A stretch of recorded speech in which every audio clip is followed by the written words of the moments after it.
Okay, so Jesus is dead, tomb is empty. How do you know he actually appeared to people? Because now is when it tends to get more supernatural. Yeah, so we have our claims that are written very early. What are the things we look at as detectives? Are 4 things related to eyewitnesses. Were they written early? Were they really there to see what it is they said they saw? Okay. 2, can they be corroborated in some way? 3, have they changed their story over time? And 4, do they have a bias? Okay. I look at those 4 things all the time. So the question with the accounts related to the resurrection is, how early are these accounts? Because you can lie about somebody if everyone who knew the truth is already dead, okay?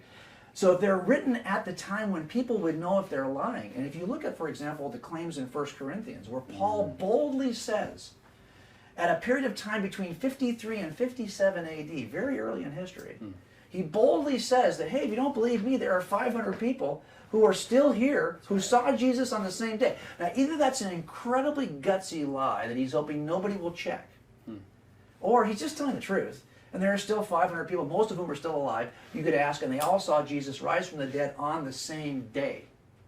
That's a very early, bold claim. So I think the issue is, look, the fact that they claim to see Jesus alive does not mean he really rose from the dead yet. But now you've got to account for the empty tomb and these claims.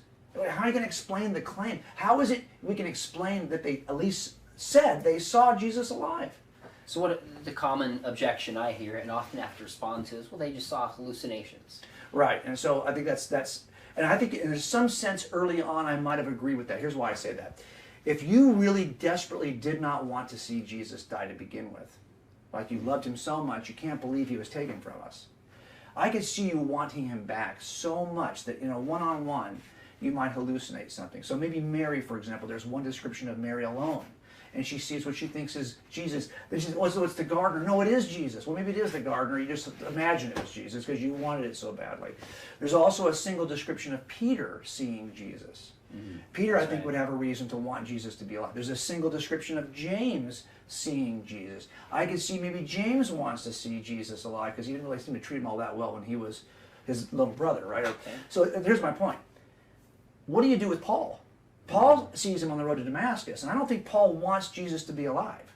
I think Paul really has a reason to reject Jesus being alive. Then you have something even more difficult. You have repeated, persistent accounts of more than one person seeing Jesus at the same time.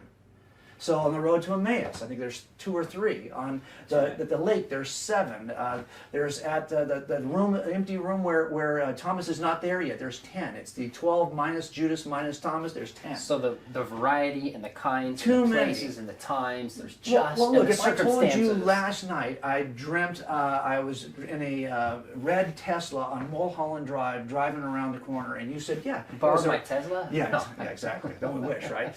But you and I both don't drive Teslas. But if you said, yeah, and then it had a rag top, right? A beige rag top, it was down, and you were listening to a particular song, that would freak me out.